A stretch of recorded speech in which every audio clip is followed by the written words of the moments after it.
Hey guys, Disco here, and today I am going to today I will be giving my first impressions to the PTB for the WWE PTB for the Krasu, I think is how you're supposed to pronounce the character's name. I'm excited to see this. Orange just told me a couple things, about the character in terms of gameplay. What is happening?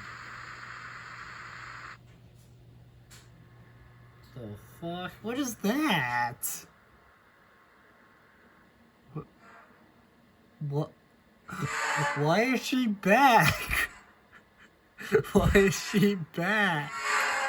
What the? Hi, Sonico. What the hell? Why is she back? I never understood what that shot was supposed to be, if I'm being honest with you. Oh, hi, eyeball. Oh, there's the well.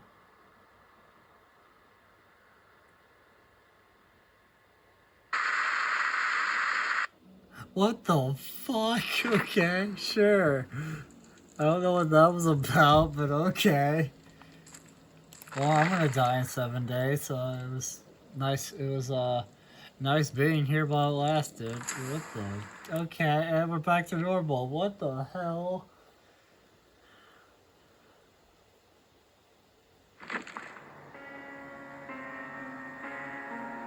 Interesting that the tutorial was disabled and it popped up. Okay. Okay.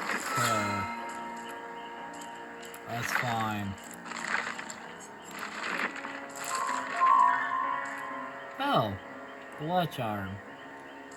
Well, I guess I have that on the P2B now. Okay.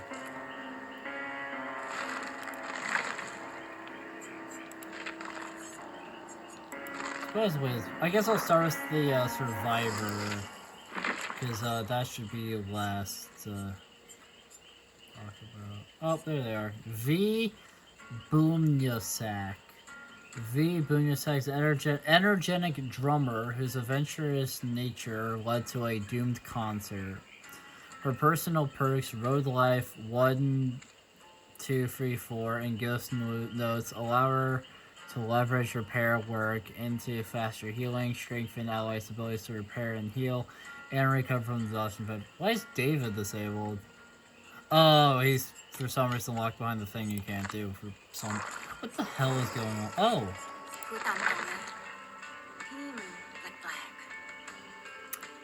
I can't understand what you're saying. So thank God I have subtitles on. Interesting design. I like her jacket. You know, the pants are kind of fun. I don't really know what the red straps are, but like I've seen pants like that have like straps kind of going that way. I've never really understood like what the idea of those or just the pants in general was supposed to be. Nice looking boots. Nice little red shirt. Looks like she's got some necklaces on. I like her hairstyle quite a bit. I like that music. I know.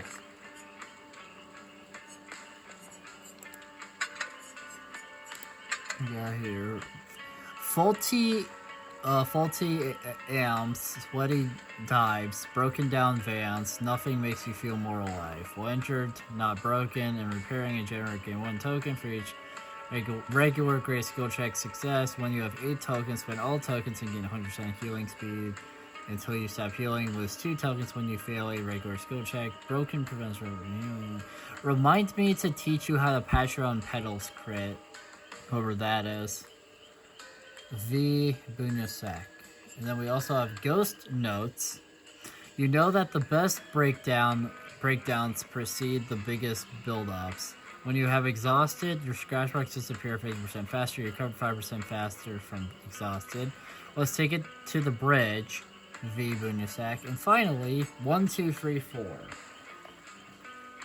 A steady beat makes for steady work. Press active ability button 2 while standing in idle to enter the performance interaction that lasts up to 15 seconds and empowers survivors within 15 meters. You will get continuous skill checks during the performance. The effect lasts for 90 seconds. If the performance is completed, increases the odds of getting healing and repair skill checks by 20%. When the ability to is cancelled or the performance completes, it goes on cooldown for 110 seconds. We are loud, we are heavy, we are axe kick. Interesting name. V Bunisa.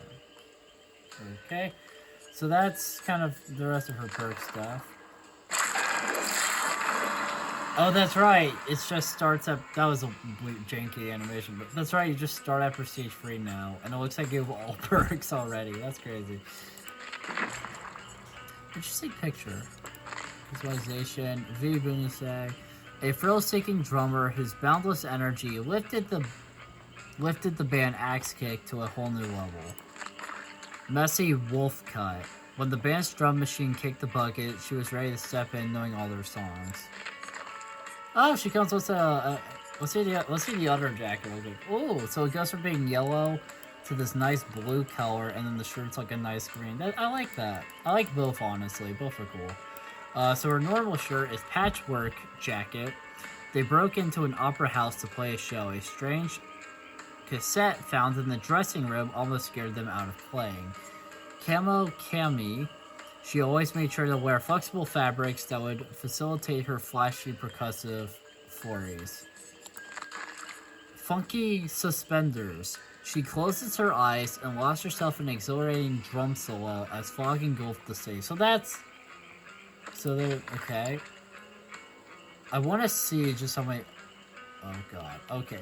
I swear it's not as long as some of the other ones, but sometimes the back bios are long. I think it's good to start with the survivor because when we get to the killer that is with her, they're usually louder.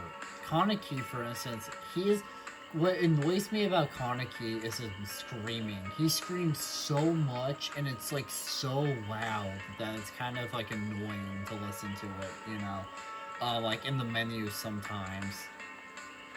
Like, I don't blame people for having to like mute if they're working on Kaneki or something, because he is loud. And some of the other killers like say stuff as well, and like they also like they do idle animations. Obviously, survivors do too, but the survivor stuff is a lot quieter, so I like starting with them. But yeah, without further ado, let's read V. Bunasak's, or however you're supposed to pronounce that, I have no idea, bio, and then I'll move on to looking at the killer stuff, and then from there, I guess we'll, I'll check to see if they have a map, but they probably don't. And if they don't, then I guess we can just end the video there. But yeah, so what we got here. The energetic V. Bunasak always loved exploring and getting into trouble, but more than anything, she loved playing the drums. She began to teach herself how to play at an early age. She learned traditional instruments and styles, but really fell in love with modern rock. Understandable. By the age of 18, she could play virtually any song on the radio after hearing it once. As a young adult, she went to a local show and saw Tick and the Kicks.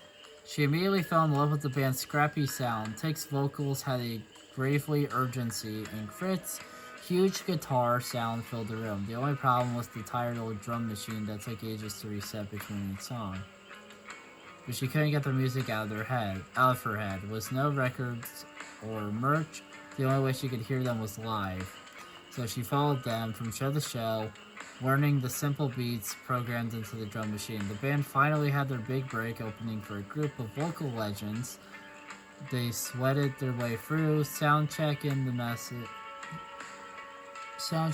massive uncooled venue when disaster struck. The drum machine cracked, crackled, and smoked, finally giving up the ghost. They were loading back into the van when V offered to play but I lost my spot. Offered to play with them, noting that the house drum set was already sound checked. With nothing to lose, they let her play, and the crowd was whipped into a frenzy. Even taking Crit seemed rejuvenated by her brash, loud style and boundless energy. She became a permanent member of the band the next day. That's crazy. After jamming for a few weeks, they decided it was time for a new name. V suggested they keep some of the old name, Axe Kick. They played their first show under the new name to a modest but enthusiastic crowd who had shown up just for them. V had her friend Moss record the show and post it online. Before long, they were getting buzzed from around the world. V spent all of her off time making shirts and patches. Axe Kick released an EP online. Before long, the Free were scrapping out a modest living. When Take showed the band a video of strange phenomena. Is this gonna be fucking Michaela again?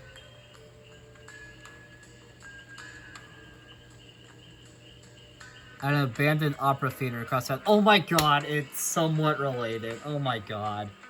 Yeah, so that would be Sable's backstory getting mentioned, just casually getting mentioned in this. It's so crazy to me that, like, we got Michaela's backstory, right? And technically all the backstories are, like, related, because I think they all, like, to an extent, they're all related. Well, not, besides maybe the licensed characters, but obviously they're related to their, you know, to the other one of, you know, just both a killer and a survivor, or two survivors in the case of Rick and Michonne. But yeah, so like when Michaela released, Michaela gets taken while she's reading like poems up on that stage. Sable then, losing her best friend, right? She of course had that podcast. She then like learned something, so she then went to the that movie theater with like a camera, I think, and then she gets taken, and then that leads to Unknown was being investigated by a girl that was looking into Sable's disappearance, and somehow through that, the Unknown like showed up in the entity's realm. And I want to see that girl that the entity was like, that was in the entity's backstory. I think is like is a part of the entity now or something. And then Arella listened to Sable's podcast and liked it, which led to her and her friend going into the like using like offers that they learned from Sable's podcast to make like a restaurant thing, and then that led to Arella eventually getting pulled in here as well. And it's just so crazy that now even V has something to do with that like whole mess as well, inadvertently, by getting shown, you know, the like opera theater, the like where Sable gets taken. That's crazy because Sable like opened a door, I think, in like the back, like, and then she like found a hatch or something, and then when she opened that, she just got casually taken. That's crazy. V's thrill-seeking instinct kicked in. You dumbass. She said they had to play a show there. You dumbass. Tick and Crit were immediately on board. A heavy show at a massive abandoned venue was going to be the gig of the century. Are you just casually ignoring the fact that a lady literally just got taken there, like, disappeared when she went in? Not concerned about that? Okay. Sure. The night before the performance, they went to scout the venue. Everything was covered in dust and grime. The floors creaked with every step. It was perfect. In the back, they found a dressing room filled with musty old opera outfits and cracked cassettes. It was time to kill. They grabbed a couple of pieces from the costumes and threw one of the tapes on. What they heard stopped them in their tracks. Ghostly, unnatural sounds, voices that seemed to dance around the room, disturbed. They stopped the tape immediately and made for the exit. The next day, the venue was packed. Axe Kick sounded tighter than ever. The crowd was losing their minds. Sweat pooled on V's brow as she played harder and faster in the suffocating heat. Above the crowd's screams, she heard something else. The voices from the tape. Where's this going? She closed her eyes to block it out, focused on the beat. The noise of the crowd faded as she lost herself in the encore. As the song ended, she opened her eyes and could barely see. She wiped her eyes, thinking it was a sweat, but it was something else, a thick black fog. The crowd was gone. Tick and Crit were gone. All she could hear was the echoes of her drums in the distance. She stood from her stool and strode into the inky blackness to find her friends. And there's nothing out of it. Okay, interesting backstory. It's still crazy to me that these are all connected and whatnot. And not only that, but just like, but also just the fact that like, you know, they keep like referencing other like backstories, you know. There you are. Oh god. Oh god. Why is he the? Oh right, because the tutorial isn't available. Can I at least view my boy? Yay, Rafe boy.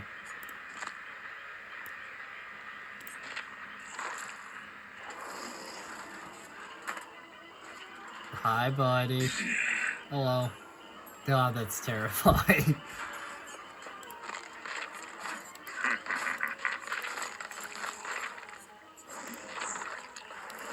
Oh, you can chill with me. That's fine. No, get back to your spot.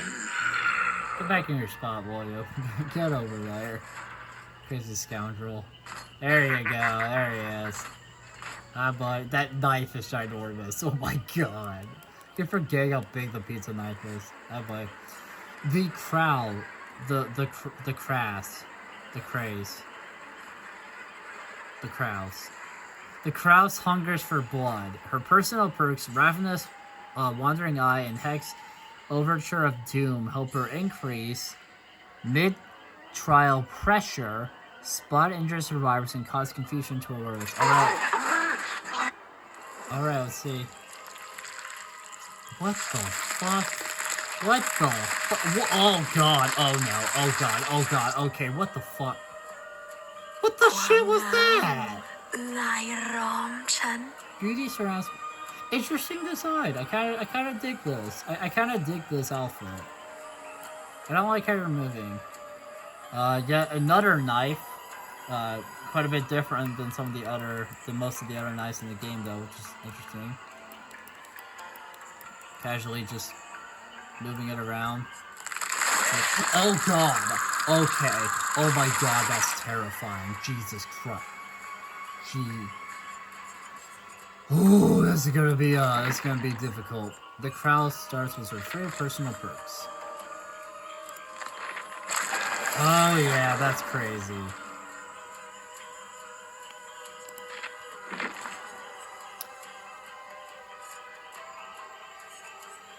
Ravenous.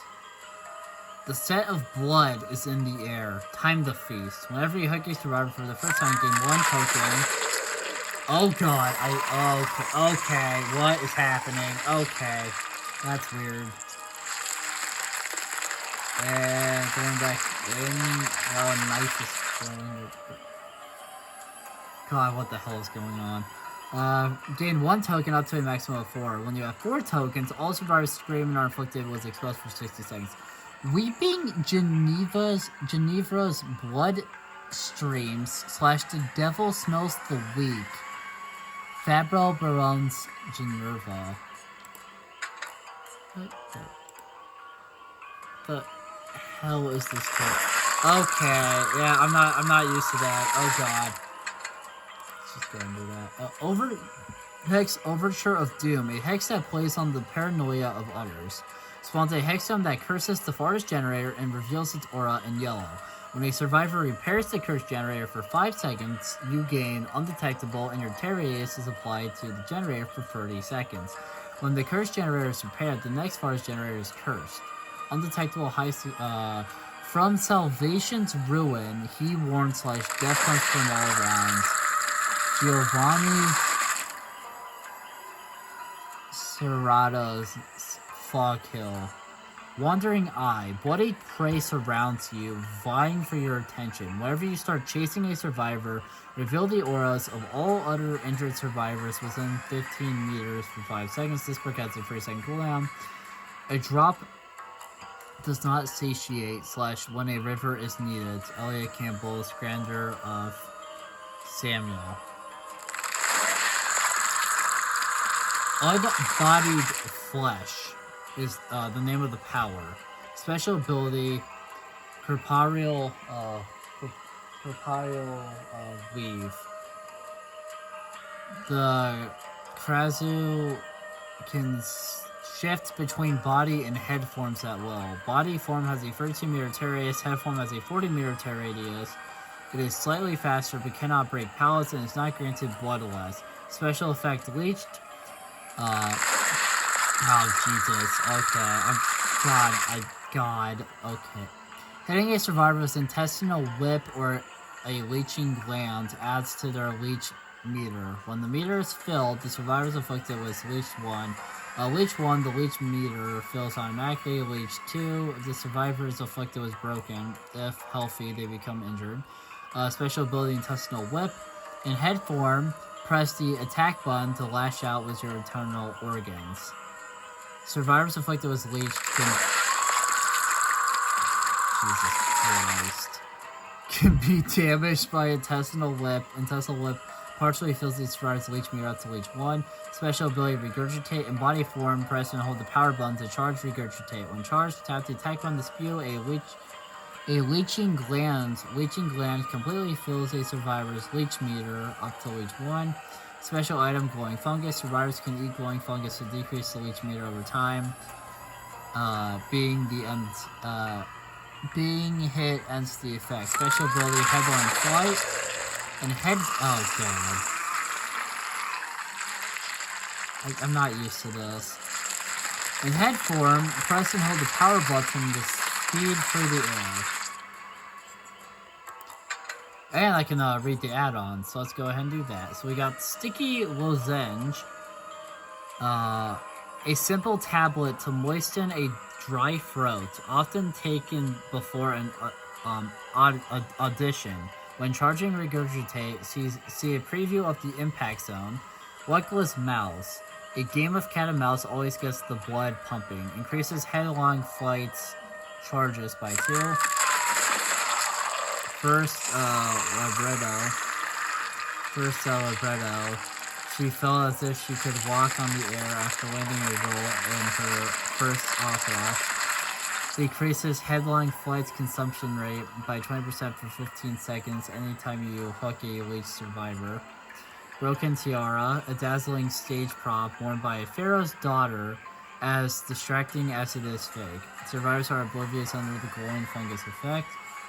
Wriggling Parasite, a fragile organism that has an unusual effect on its host, increases the growth rate of leech by 10%, increases the cleanse rate of glowing fungi by 10%. I'm trying so hard to... Oh my god, that's horrifying. That visual is so horrifying. I'm trying so hard to, block it out so I can continue, reading, and it's distracting. Pig's Eye. It still glistens with saliva. Oh. When a survivor eats a glowing fungus from further than 40 meters away, their aura is revealed to you for 6 seconds. What's this one? Defective metronome? Oh, okay. A metronome sparks as it plays at a frenetic pace. Survivors under the glowing fungus effect are exhausted. Rumpled sheet music. Before her desperation, she hoped that continued practice would be enough to succeed. Gain 10 charges to headlong flight when a survivor is hit by a leeching gland. Chunk of mole? I don't really know. Mole, I don't know. A varied source of protein contributes to good gut health. Decreases the glowing fungus cleanse rate by 8% for each leech survivor. Theater binoculars. A pair of glasses that have watched many tragedies. Hitting a non-leech survivor with intestinal whip reveals the auras of other survivors within 24 meters for 5 seconds. Spattered handkerchief. A sign that something was very wrong presented itself, but she chose to ignore it. When the exit gates are powered, all survivors are afflicted with leech 1. Glowing fungi begins to decay and activating corporeal weave no longer creates new glowing fungi. Jan Jira's home. One of the few distinguishable parts that remained of her friends. Gain 2 headlong flight charges whenever a generator is repaired. Headline flight's recharge rate is increased by 25% for 15 seconds. When 5 generators are repaired, Headline flight is fully charged and the recharge rate is permanently increased by 25%. Framed newspaper. She had once made it onto the entertainment section of the city's newspaper, but she wanted more. Increased as Headline flight's charges by 10 and its recharge rate by 25%. Headline flight must be at least half charged to activate. Gold knife. That's such a gross and just horrifying visual. A stage prop symbolic of a woman's gambit and an attempt to save her lover on death row. Decreases Headline flight's charge consumption by 25%. Glowing fungus grants the rat 10% haste for 5 seconds while preventing scratch marks, pools of blood, grunts of pain, and aura reveals. Rotten swine. This chapter looks crazy.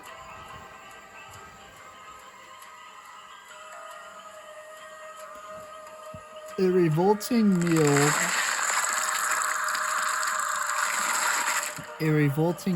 that left her disgusted when she awoke. Hitting a generator pallet or wall with a leaching gland marks it. Damaging or breaking the marked item is 10% faster and removes the mark. Only one object can be marked at a time. Queen's Scepter, the stage prop of a vengeful queen who demanded blood. Successful intestinal whip hits cause a leachy gland to splatter near the survivor.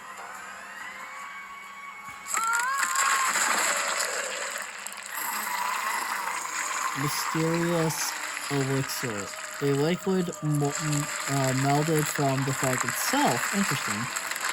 Though similar to the concoction she drank, there seems to be slight alterations. Hit a window with leaching gland to mark it, and head mode vault the marked window to block it for survivors only for 10 seconds from the mark. Lorenza's remains. Even her pet bird will fall victim to the Krasu's thirst for blood. Leech 1 applies blindness, Leech 2 applies 4% hindered. Shredded gown. She tore at her clothes and into her flesh as her body burns. Corporal Leaf reveals the auras of all survivors who are within 8 meters of glowing fungus, or holding glowing fungus of their own for 5 seconds. Chicken head. Believed by some to have mystical properties, this particular sample was lost in the Krasu's throat after a feed. All survivors start afflicted with least 1.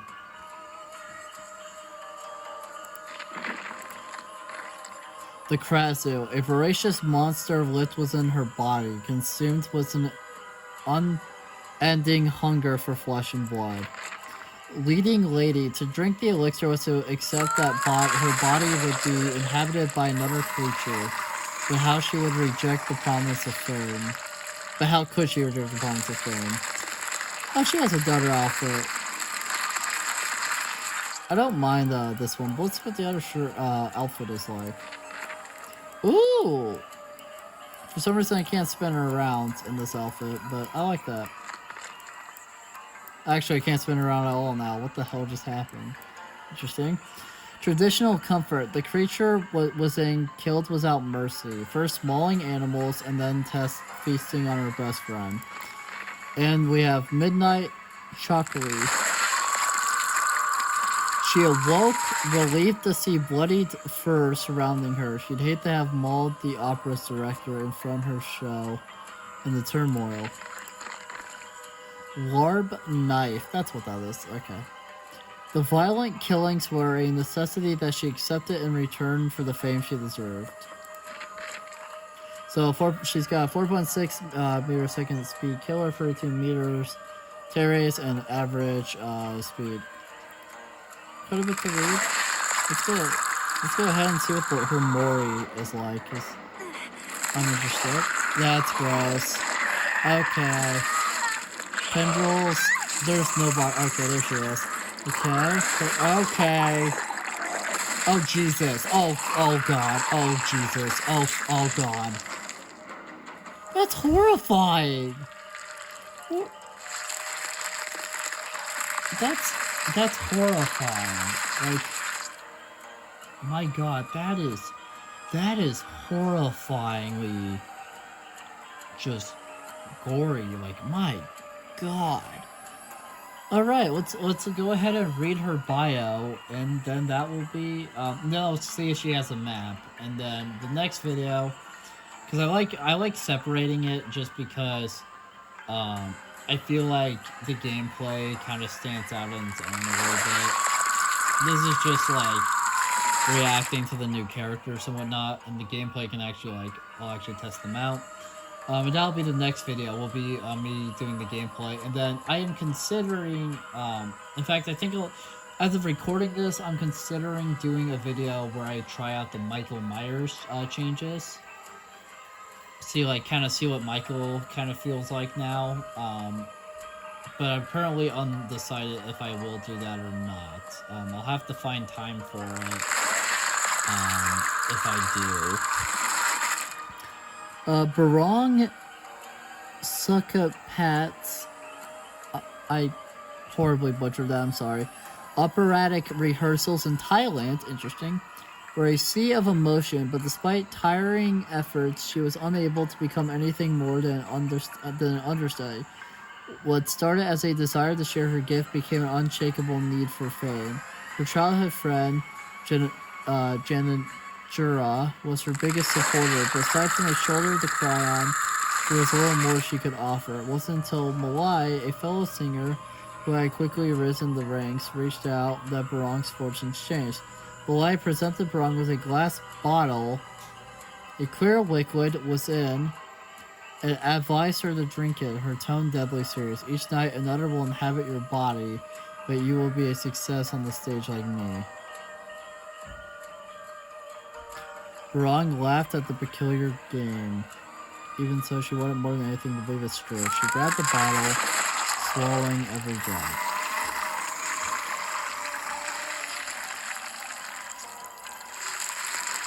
In the following weeks, Barong's skin felt softer, and she found a depth in her voice that she never knew existed. During her next audition, the director took notice, enraptured by the sound that rang through the theater. As the song ended, Barong thanked the director before coughing blood into a handkerchief. She stuffed it into her pocket, choosing ignorance. Whatever was happening to her was working. She wouldn't dare stop it now. At night as she slept, a soothing warmth dripped down her body. She bolted upright, hands fumbling for a lamp that wasn't there. She lay in the yard she did not recognize, covered in blood. Next to her, a ravaged chicken coop, feathers and gore staining the ground. She stumbled home before the city awoke to a new day. Under a scalding shower, she spit up blood, dreading the thought that this hadn't been her first hunt. In between heaving sobs, she prodded her abdomen, searching for where something might hide within. She called Janajura, but couldn't bring herself to reveal the horrors. Instead, telling her friend she'd been restlessly sleepwalking each night and needed someone to coax her back to bed. Janajura agreed to help. The morning Barong awoke to Janajura's hand lovingly placed on her cheek. As she looked up, she choked on her cries. What? Janajura's severed hand fell from the bed, landing on her disemboweled carcass. You fucking killed her? God damn. For hours, she sat beside her friend's remains. In a state of silent shock, Janajura was dead, and for what? When she couldn't stand the smell of blood any longer, she grabbed cleaning supplies. As the sun set, a deep stain remained on the carpet. She walked through the streets until she reached Malai's home. Malai opened the door and upon seeing Barong's eyes, immediately defended herself. She claimed she committed no wrong. She had been cursed, and the only way to be rid of it was to pass it to someone else. She believed that Barong, in her desire for fame, could withstand the torment and achieve what she'd always wanted. Anger stirred within Barong. She fell to the floor as furious heat spilled over her. The lights turned horrible. Barong dug nails into her own skin, ripping at the burning agony. As she tore chunks of flesh from her neck. God damn, okay. Oh, this is so gross. From her neck, her entrails wriggled inside. Her head tore free from her body. A long string of organs dragging behind like fish slapping against his shoulder. Ugh! A seething hunger took over as Barong's disembodied head lifted into the air. It swooped at Malai, ravenously mauling the woman until nothing remained but blood, hair, and bone. Barong awoke to the mess, unable to find the sympathy to shed a tear. She returned home, allowing across the squirrel into the room filled with light. The phone rang. The director's voice cut through the haze that settled in her mind. He offered her the leading role. Barong fell to her bed and cried, not from sadness but relief and elation. During the evenings on the Bangkok stage, her star shined bright. At night she fed the creature within, and together they thrived in a world of hunger and song. But the creature always wanted more, and one night it was presented just that. A promise of meat hung on hooks, dripping in tantalizing blood. And then there was fog. Oh my god, that's sad. I want to see her, Oh, she just kind of stands there chilling. Is there anything in the store? Oh, there is stuff to view in the store. Guess I'll look at their, store stuff while I'm here. So obviously we got normal. Striking Audition. Ooh, that's cool. Radiant Audition, nice. Glamorous Audition. This chapter is crazy to me. It's so gross. I found myself multiple times, while I was, like, reading that and looking, you know, at her, like, animation, not thinking, like, somewhat gagging.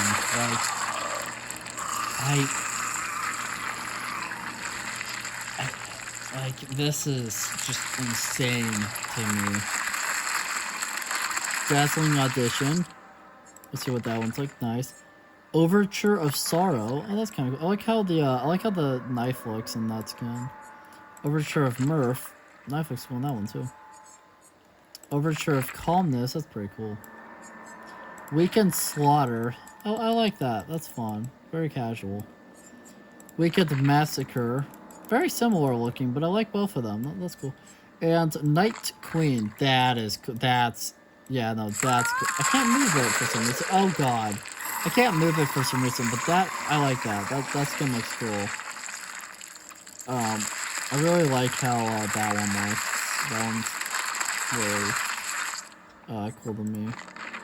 Let's go ahead and look at the survivors' outfits, and then I guess we'll check the map thing. Purple Percussionist. Oh, I like that. That's fun. Poppy Percussionist. Oh, the pants changed quite a bit in both of them. I don't know, that's cool. I really like this jacket in this one. I really like that. Pistachio Percussionist. I like that a lot too. That's fun. Drumsticks. That's cool. Oh, that was fun. I like the animation. Periwinkle Percussion. I like that. Periwinkle's a good color. What we got here? Grunge Jams. That's pretty cool, I'm not gonna lie. Glam Jams. I like that too. That's fun. Emo Jams. That's pretty nice as well. Band Promoter. Oh, I like that. She has a skirt on now. That's cool. I like how different this one is. Band Manager. I like how yeah, this one's fun. Oh, she's just not bobbing her head back and forth. Let's go. Promotional shoot. Interesting. She's got a cap on. I like the tiger on the back of the shirt. I like this, honestly. This is cool. Oh, she's got glasses on. I just noticed that. Creative shoot. I like that. Man, she's got a cool outfit. I like both of them. Both of them have great outfits.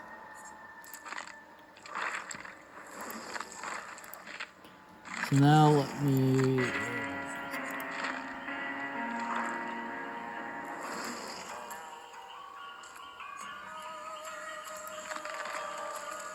I forget. They didn't come with a map, did they? I honestly can't remember. I don't think they did. I'm like 99% sure they didn't. But I always want to check.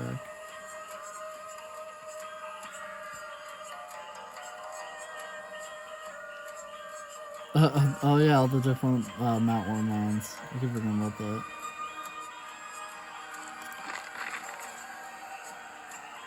Interesting that they're all like, why is 4 before 3 and for the bad hands? You see that? That's weird.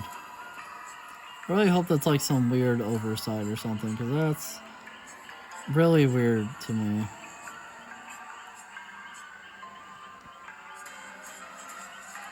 So far, I'm not seeing any new maps. Yeah, okay, they don't have any. That's fine. Alright, guys. Well, final thoughts. First impressions, very positive. I want to start with the Survivor. I like her design a lot. Her outfits look really cool. I kind of like V, honestly. I kind of want to get her for sure and like try her out. Like, I can see myself playing as V quite a bit in like online matches. I really liked her design a lot. Um, The Krazoo, on the other hand, I really like. I've heard she's complicated from Orange, which doesn't really surprise me. The last number of killers have been like really complicated for me, unfortunately. So it's makes it very hard to be able to like for me to like play them, you know, because like I'm just too confused. But I really like the Krazoo's like model. I think the idea of being able to like split the head and like be all the organs and whatnot is interesting. It's really, really gross though. In like my opinion, like it's so gross. I think it's super cool, but it's so gross. I'm just not used to it yet because this is my first experience with either of them. But yeah, that's crazy. I liked her outfits quite a bit too. Like I'm excited for this chapter so far. Like from the design point, I'm really excited for this chapter. But yeah, so thank you guys so much for watching this video. If you liked it, make sure to like, comment, subscribe, share the video, ring the bell, do all the aggravated garbage. It helps us out a lot. It means a lot to us. And I'll see you guys in the next video. Bye. Cool.